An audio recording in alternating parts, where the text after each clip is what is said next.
I think we could get started. For those who don't know, I'm Nadia. I'm a counseling psychologist at the owner of Thriving Life Therapy, and I help women and teen girls, and I also do couples therapy, mainly addressing issues of anxiety and depression for individuals, for women, and couples, obviously looking at couples issues. But I always like to emphasize wellness and a holistic approach.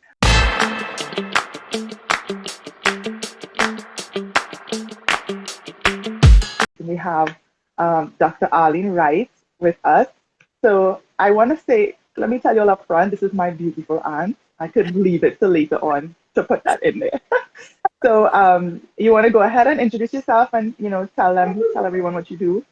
So hi, everyone. I'm Dr. Arlene Wright. Many people know me as an orthodontist, but I'm also a Mind Valley and Ever Coach certified health and life coach. And I actually help individuals who are burnt out, stressed, to find the balance in their life, to step into their purpose and really live the life of their dreams. So they don't have to put up with these stressed out days every single day. And I have great success with that. So nice to meet you all. I'm glad. You see, when you mentioned burnout, I'm like, I know that could pique a lot of interest, because I know a lot of persons who follow my page, they jump on any posts about burnout, because burnout, I think, is something that so many people are experiencing now. So I think it would be great.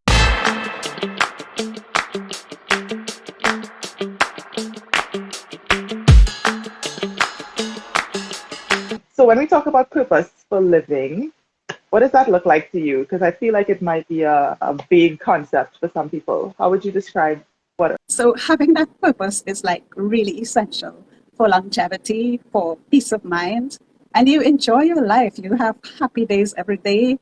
You're actually able to not just help yourself, but to help others.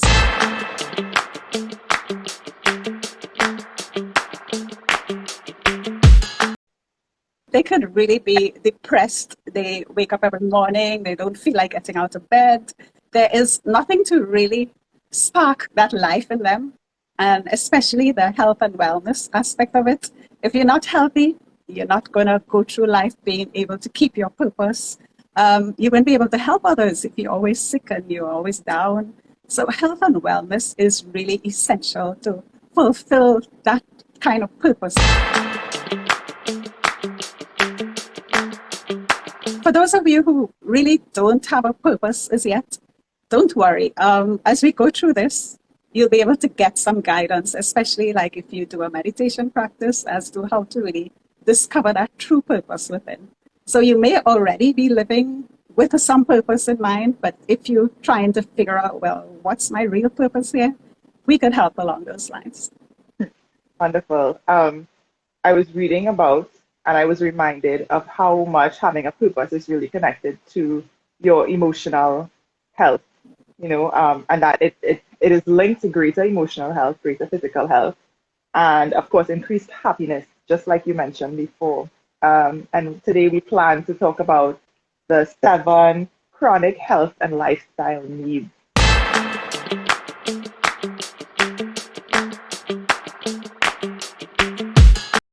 I know this is a concept that lots of people probably have not heard of before. I think we don't often think about what we need when it comes to health and wellness, and if we are meeting those needs. I think we much faster think about financial needs or other needs, but we underestimate the importance of meeting these health and wellness needs. So I think let's get into it. I know that purpose is one of those needs, and having a purposeful life. Yes. And since I know that most of what we talk about will still be will line up with living purposefully. So we can move on to the next one, which is nutrition.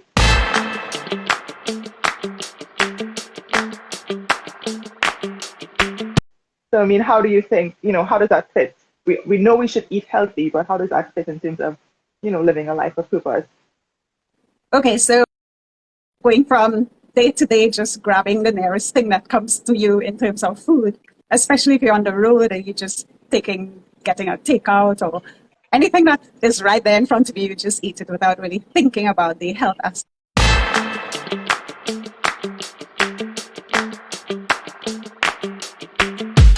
have a wide variety of fruits and veggies.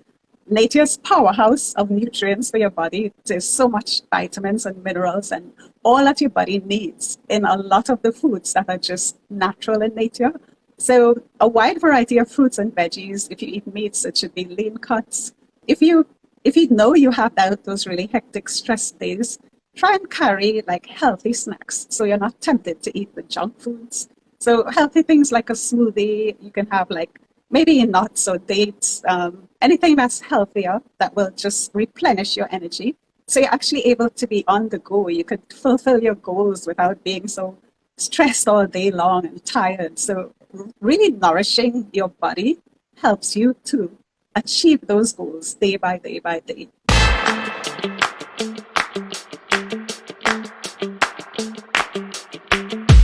When it comes to, like, say, eating like for dinner, dinner should be a lighter meal, because otherwise if you eat heavy at night, you end up putting the weight on because you don't really have time to burn it off. And it really affects your sleep, which we'll come to in a little while.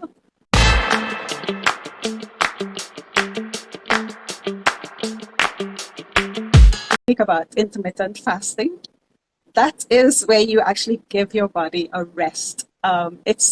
It's stipulated for women, it should be at least 12 hours of not eating from, say, you eat your last meal at 7 in the evening, you shouldn't eat again until 7 in the morning. And that includes sugary drinks. You could have water, you could have lemon water, tea without sugar, but in between that time, you really shouldn't be eating anything.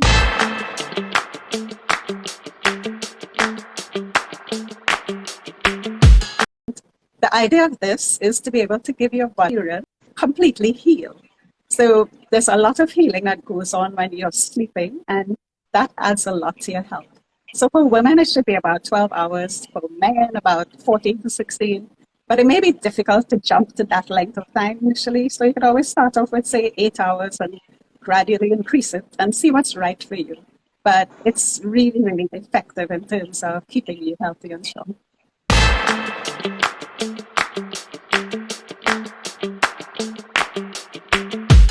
Yeah. I kind of laugh when you said the tea without sugar, because I feel like that's such a foreign concept to Trinidadians, especially. Yeah, I feel like your tea should be loaded up with it, or it's not really tea.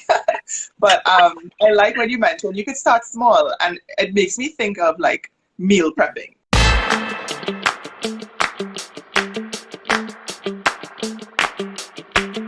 So to be honest, I struggle with meal prepping, but I can see that planning beforehand is purposeful action, which leads to purposeful eating and nutrition and eating habits, which lead to a healthier, more purposeful life. So I definitely see the importance of having the awareness, but also just planning and making a decision, what you're going to do to meet these needs, these nutrition needs.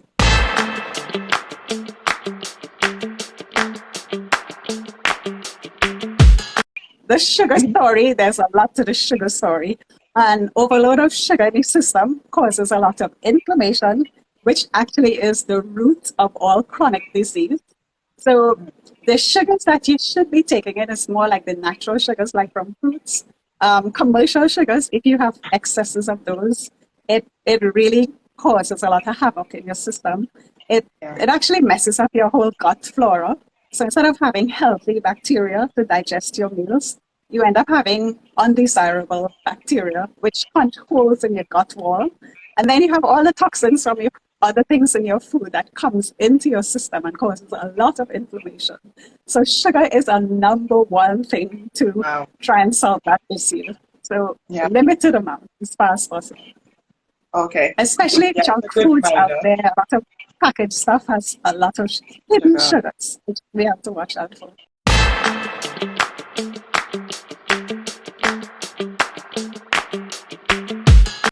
Absolutely. I didn't even know. I only learned recently that ketchup and these things have sugar in it. Like, I didn't even know that. A lot of the things that you say we buy over the counter have sugar. It's crazy. Exactly. So there are two. Talita said earlier, we are what you eat. So she agrees.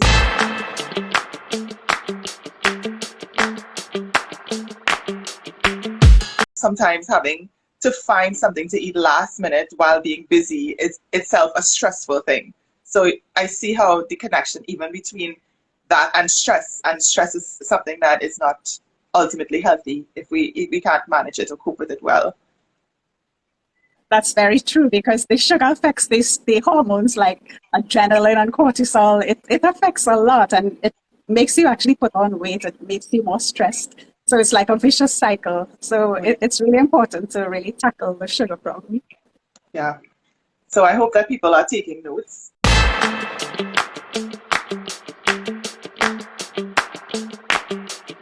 So the next need, chronic health and wellness need, is exercise. And I was reading that there was actually a study recently published in the Journal of Health Psychology where they found that persons who reported having a stronger sense of purpose in their life were actually more physically active.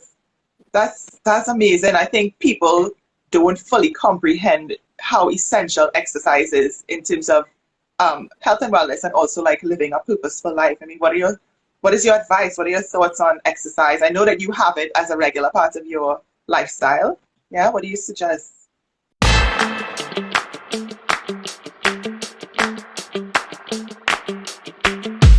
Okay, so the statistics show that every single day you should be taking a minimum of 7,000 to 9,000 steps. Now, this includes just walking around your house, walking around at work. Every single step you take, there are ways of tracking it. There are certain watches which tell you how many steps you take per day. But Right. less than 7,000 steps per day is linked to chronic disease. So that's a really good statistic to try and track how many steps you're actually taking every day.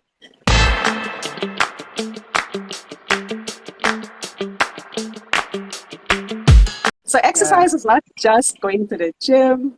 It could be just walking. You can go with your children, your family, just go for a walk outside. It could be like in between at the office, just do some stretches.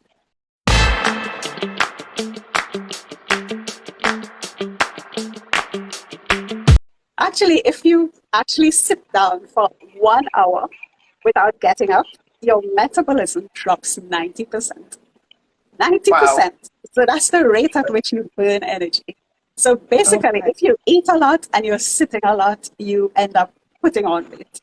So even if it's just to get up and walk around in the office or at home, you could do a few little burpees, a few jumping jacks. It doesn't have to be a gym workout. There's so many different ways. You can run on the spot sometimes, do body weight squats.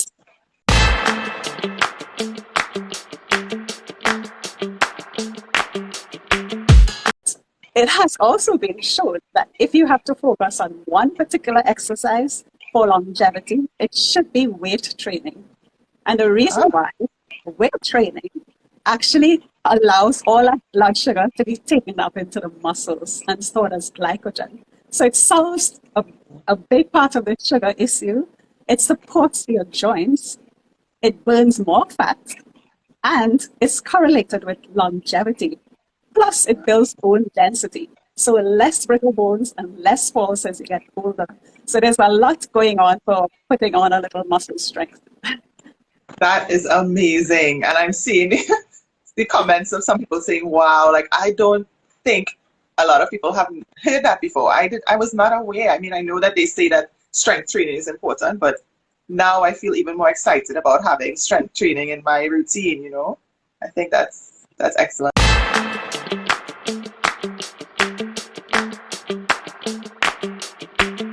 So, I mean, all of these things that we're talking about are so essential for physical and for mental health. You know, exercise has been shown to lift depression, to improve, elevate mood, to, you know, just even if you go walking in nature on a scientific, a biological level, your body reacts in a way that just helps you. It helps you to, you know, to feel better, to even makes it easier for you to become even more purposeful in the way that you view life and the things that you do. It's just amazing the power of exercise that I think people take for granted.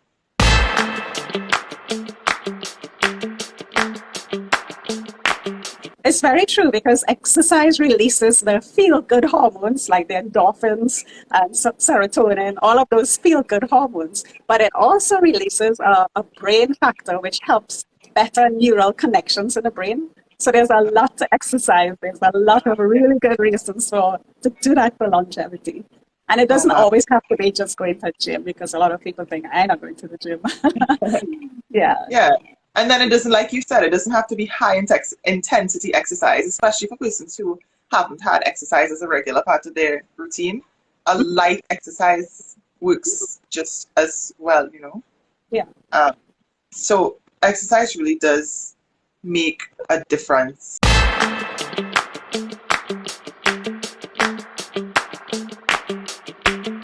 When you talked about that neuro connection transmitters, I was just thinking that exercise also helps you to think more clearly because of what's going on in your body.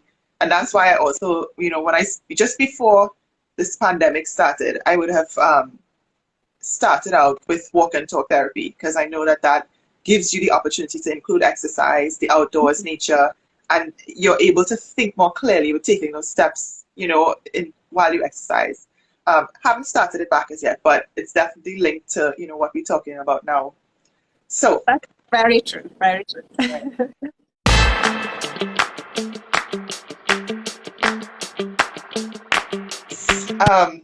so sleep is actually, I am looking forward to hearing what you have to say about sleep and everything else, obviously. But I have a number of clients who struggle with sleep, and I think a lot of persons in general.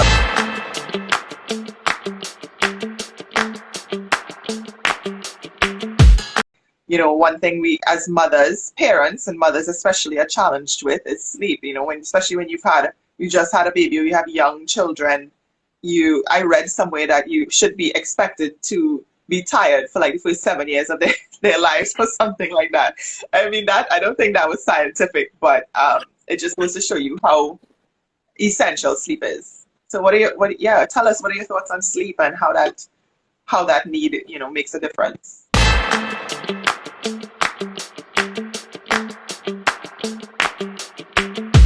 Okay, so for sure, new moms are an exception. Your a little baby really breaks up your sleep. So it's expected with a little one in the house, your sleep could be broken up. So as much as you can, if you can share waking up in the night with your partner, so at least you get a few hours, it will help. But your sleep will be broken up in the beginning. But as the baby gets older and older and hopefully sleep longer and longer, you can try and sleep while the baby is sleeping. Like even if you took time off from work and during the day when the baby sleeps, try and catch up on a few hours. Maybe difficult because you're thinking, oh, the baby's sleeping, I could do so and so and so. But it will really help to kind of catch up on a few hours here and there. But the good thing is it does get better. It definitely gets a lot better. So during that time, it's expected you will be lacking sleep.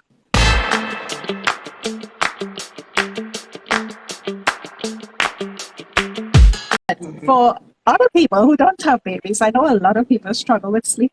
A lot of it has to do with blue light before you go to bed.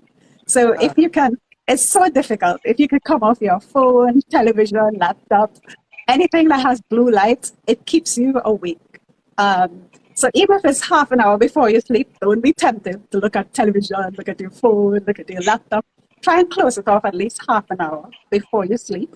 And then just try and do like a little meditation or deep breathing, or even play some nice gentle music just before you go to sleep, just to relax before you sleep.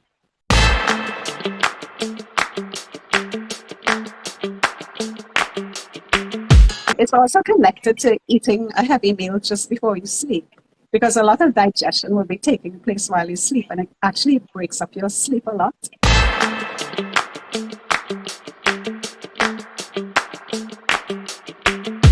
The other thing that's helpful is if you could keep your room cooler, if you have air conditioning, to cool it down a bit.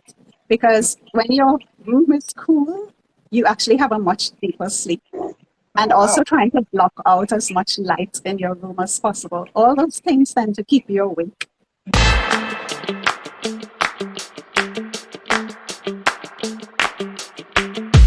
having too much on your mind keeps you awake at night. So if you had a stressful day and everything going wrong, try to do a little journaling just before you go to bed. Just write down everything that happened in your day. Write down all the bad things, all the good things. Just release it. And just writing it out, it just relaxes your mind. Hopefully you can sleep a lot better. So in terms of sleep, it has to be adequate. It has to be regular sleep. And the quality of sleep is important. So those are all important stuff.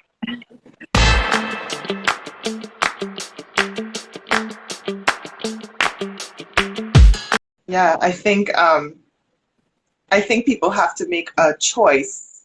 Well, you have to make a choice to prioritize sleep.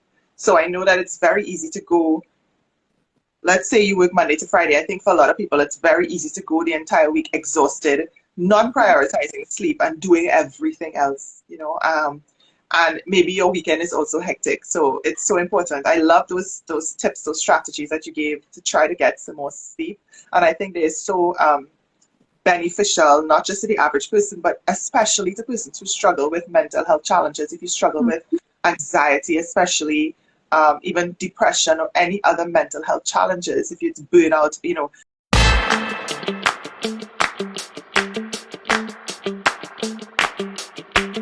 And I love when you said journaling just before bed, because that's exactly what I was thinking. A nice mind dump, just dump it all out there and, just try and sleep a little better. Talita she's sharing that she writes 10 things that she's grateful for before bed, so her mind can switch to that attitude, even if I had some crazy days. So that's excellent. Like a gratitude practice is a must. That's a really, really good practice to have.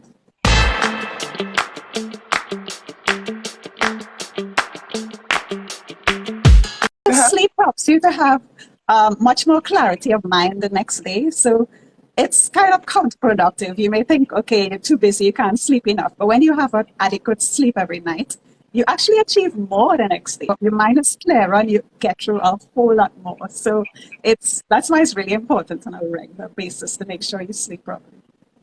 Yeah.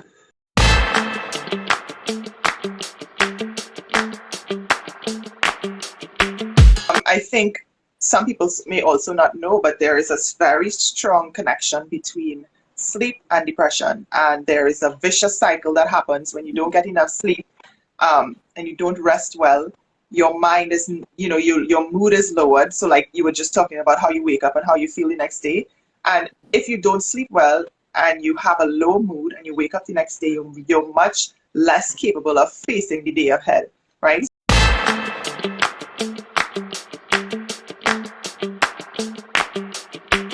So even if, let's say you're in therapy or you're talking it through with someone and you decide, okay, I want to start thinking positively, I want to start to practice gratitude, and you are not getting any rest, it's going to be a struggle to start to try implementing those things when you are tired. And then, and because of it, you resort to negative thinking or the unhealthy thought patterns that you had before, and then you just go back into this vicious cycle.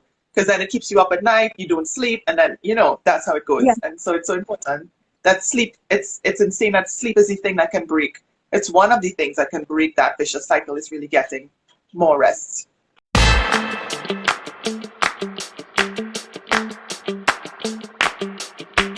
I know for some people it's the bad habits always creep in, but it takes 30 days minimum to form a new habit.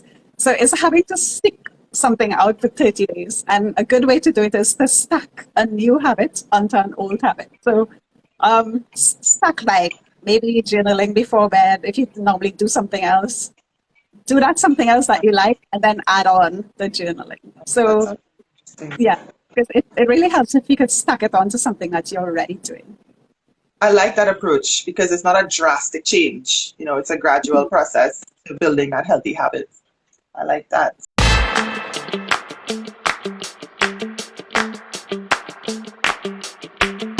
Before we get off of sleep, I know that there are some persons who kind of get dependent on sleeping pills. Do you think just reducing these sleeping pills gradually and adding some of these new things might be a healthy way to kind of start improving on your sleep?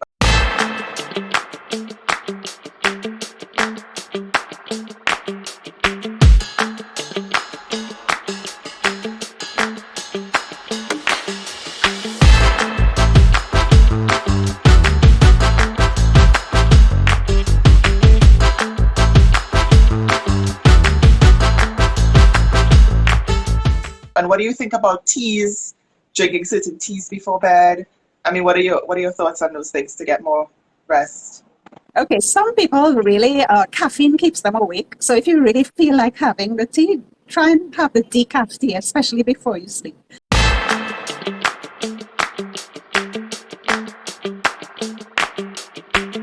Some people, coffee keeps them awake all night. So like if you have to have the coffee, like maybe when you wake up in the morning, try and have the coffee before midday. Some people have it early afternoon and they're still awake all into the night. So it depends on your system. Some people could process coffee and tea and caffeine easily and others can't. So you have to know where you fit within that. If you feel it's keeping you awake, try the decaf version. Yeah, I think, and that's such a great point, and I know we will get to that, I think, with the last need, but it makes me think of mindfulness and the importance of that mind-body connection, of listening to your body, knowing yourself, understanding what works for you, what doesn't work for you, what you can try differently. So we'll definitely get into that in a little while.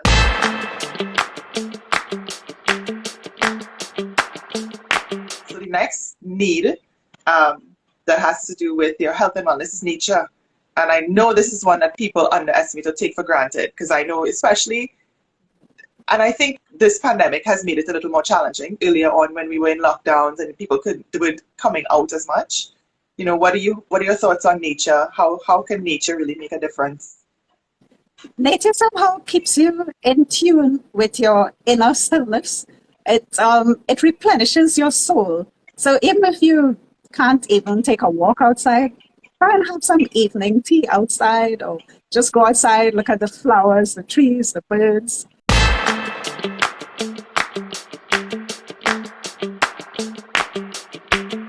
For some reason, connecting with nature like that really restores our spirits, and it goes a long way to our longevity. So sometimes you could run outdoors, you could walk outdoors, but just really staying still and taking in nature and really looking at a flower, really looking at the birds, taking the time to really connect, it really is good for our longevity.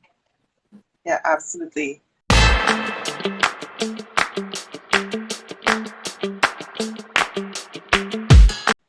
One thing that I know is, the mindfulness of being in nature, which is amazing. Like when you talk about really looking at that flower. And I think one thing that helps with being in nature, like Talita's saying, it keeps you grounded. When you see this vast world around you and these amazing, fascinating things happening in nature, I feel like it helps with perspective.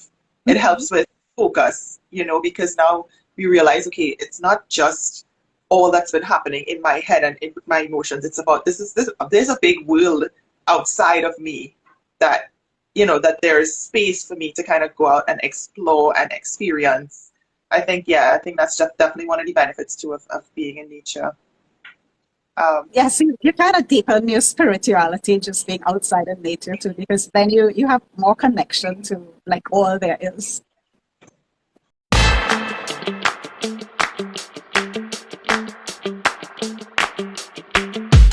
Talita is saying, groom your children with this habit too. Yes, being out in nature. Yeah, take the kids out, let them garden or let them play, or like you said, just sit outside and talk about what's out there, the flowers, what do you observe. And there's this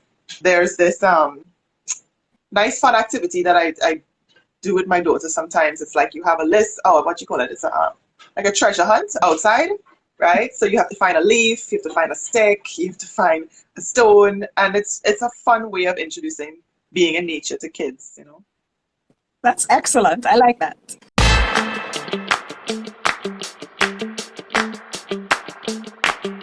So relationships, this is a big one. I mean, they're all big ones, but I think relationships they play a big role in a lot of mental health challenges that persons face. How does relationships fit into that purposeful living and just meeting those health and wellness needs?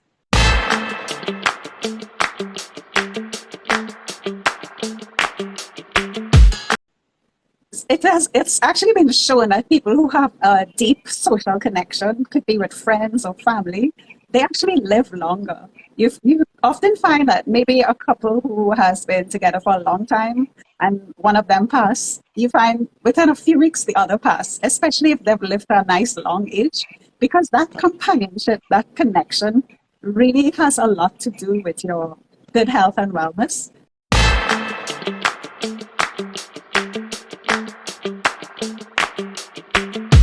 Try and think about 3 people who really have your back. Think about 3 either friends or family that you could think of who you have a deep connection to and who really have your back. And you should really try and keep that connection going because it's really, really important to nourish yourself, to nourish your soul, to keep that wellness and health going. Yeah, absolutely.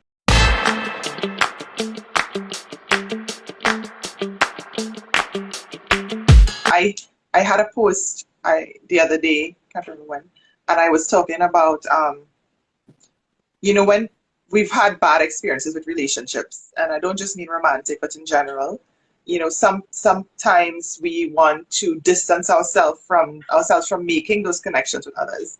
But actually doing that, we think it's a form of safety, but it's actually to our detriment because exactly like what you just described, that deep human connection is so essential for a happy life.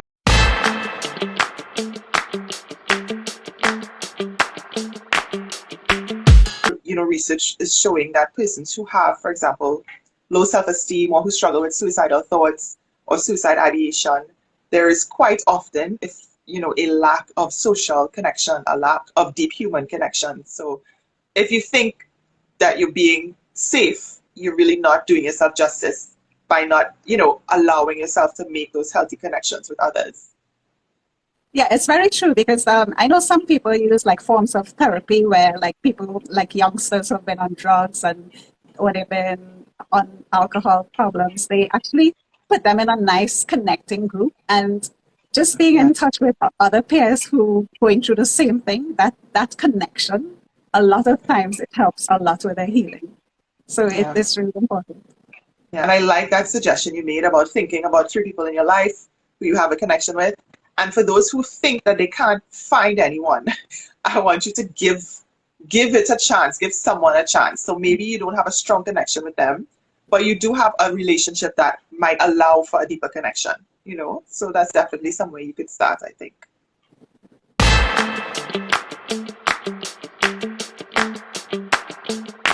The final need in the chronic health and lifestyle needs is actually spiritual connection. So I know you mentioned it earlier, but I think you could help us understand, more about spiritual connection and what that is really. How do we really meet that need?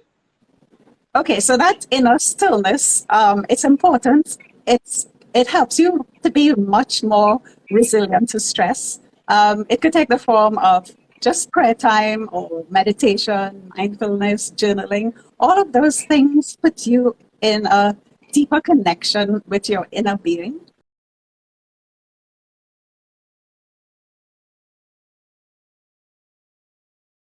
I make meditation non-negotiable. I do it every single morning, even on holidays. Even if I can't find the 10 to 15 minutes, I do 5 minutes.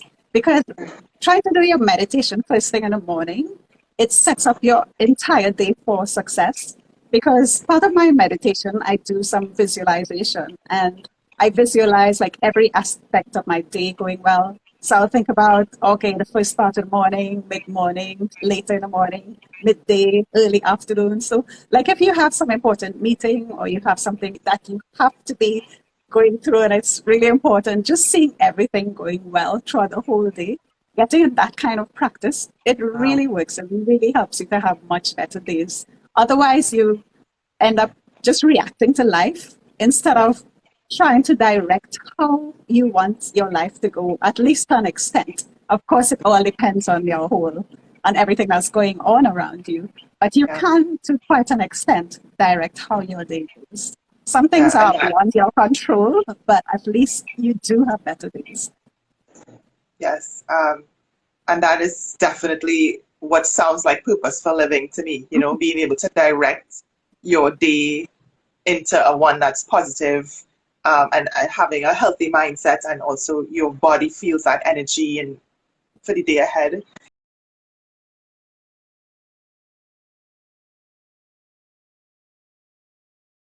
Talita is saying meditation, she doesn't get it in all the time, but she does try. So for persons who have never done any meditation or anything like that, where do you suggest, or how do you suggest starting?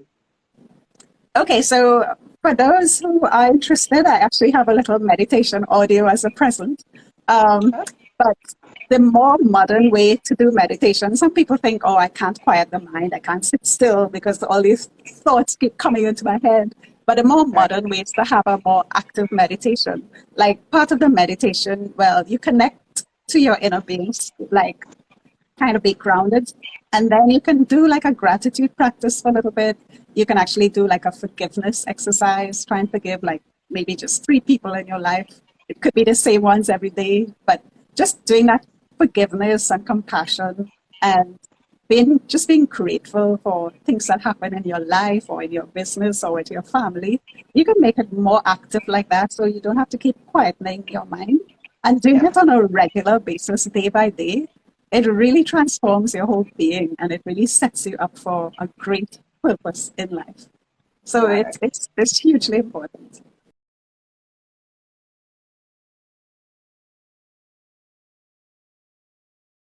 There's a 6-phase meditation. You could Google it from Vishen Lakiani, and it's actually free. And they can actually look it up, and it goes through all those phases.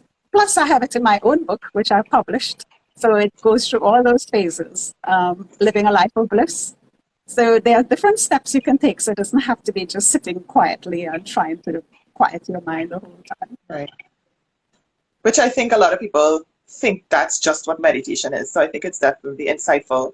I saw a comment, I'm not sure if it's by my dad or mom, or they're both watching, and they were just making the point that doing this definitely helps you have the right attitude for whatever comes your way for the day, in that day, so you can approach it from a healthier, more effective place. And then, of course, for those who have, whether their spiritual life there is a religious aspect to it, I'm sure that can be included in your meditation, whether it's prayer or, whatever you want to include in your meditation that helps you prepare for that day in a positive way. So we know that I think we've touched on all the 7 needs, chronic health and lifestyle needs, and I think it's really important for us to not ignore or deny the importance of meeting these needs. I think these are the things that make a huge difference in the type of lives that we live. So let's say, you're listening in and you're trying to do all of these things. You're trying to meet these needs and you're struggling with balance, right? Because let's say life just gets in the way, or you're just so busy, or whatever it is. What is your suggestion? Is that a normal thing to kind of struggle in one area and be good in another, and it's a constant ongoing effort? Or what are your thoughts on that? Okay, some people struggle to achieve their goals, and most times it's because they're trying to do too much too quickly. So they think of a huge end goal and they think they should be able to do it within no time, or else they're overwhelmed by the amount of stuff that it's included in achieving that goal. The important thing is to take a little baby step every day. So every day you take one little baby step towards that goal. So if you're thinking of these 7 needs, these 7 lifestyle needs, maybe pick the one that you're struggling with the most, just one of them, and try and at least make one little change towards it today. And at the end of a week, try and check and see how far you are towards actually achieving the goal, and break it up into like 1 week, a month, a few months, and just see how your progress is going. And don't beat yourself up if for some reason every now and again you slip back. It's the consistency that keeps you going. So especially if you have what I do is do a little list of 5 items that I want to achieve for each particular day. If I get through 3 of those, I'm still keeping up with my goals. So even if you don't get through all of them, if you did 3, you still actually taking steps towards your goal. So always try and keep a check on yourself and see where you're at, and just be consistent. It's the consistency that really gets you there, and it's not beating up yourself if you fall down every now and then. So that's human nature. Self-compassion, yes, for human nature. There's a comment here by mom about your overactivity and overscheduling of one's time is the enemy of wellness and well-being. Wow. Overactivity and overscheduling. I just saw a post on Instagram about stop making burnout like a thing. Like it's it's not something to aspire to. So Right. that's a really good point about overactivity and overscheduling, because I think that's a habit a lot of us have now, where we feel like our lives need to be busy and really packed for us to be fully living. And the funny thing is, it's if you slow down a bit, you actually progress more. Because when you slow down a little, you're actually in tune with your own spirituality and you get more done. Because if Yeah, you do too much and you pack too much in your day, you get overwhelmed. And sometimes it's the opposite. You don't achieve anything. So yeah, it's really having that balance and always keeping that balance so you're not overly stressing yourself out. Always just take the baby steps each day. yeah, exactly. And of course, if you find that you're really struggling to make these changes, there's help available. Then you can reach out for help. So, Auntie Aline, where's your book? How can persons buy your book, Living a Life of Bliss? Okay, so it's available on Amazon, and also if you go on my site, my Instagram site, there's a clickable link, but it's available on Amazon. So for those of you who like really, really ready to step into your purpose and really live the life that you really want, I can get you in touch with my free webinar. So I can leave my email address, and only for those of you who really are determined to do something about your life and your health, the email address is lifeofblissjourney@gmail.com. And persons can also message you on through your Instagram page, right? Yes. Yes. Yes, if they want to get more information or they're interested, yeah, in getting help. Thank you so much. I mean, today has been really insightful for me. I'm sure, and I could tell from those who were viewing and then those who will watch after the fact, but not only did we get some amazing, like some really incredible facts that just kind of bring us back on track, but it's such a great reminder that we have to prioritize our health and wellness needs, if we want to really live our life of purpose. Any last words before we go? Yes, self-love is important. We are all busy doing everything for everybody else. Love Yeah, yourself. Take care of yourself, and then you can take care of everyone as well. So self-love is really an important practice to be on purpose. I agree 100%.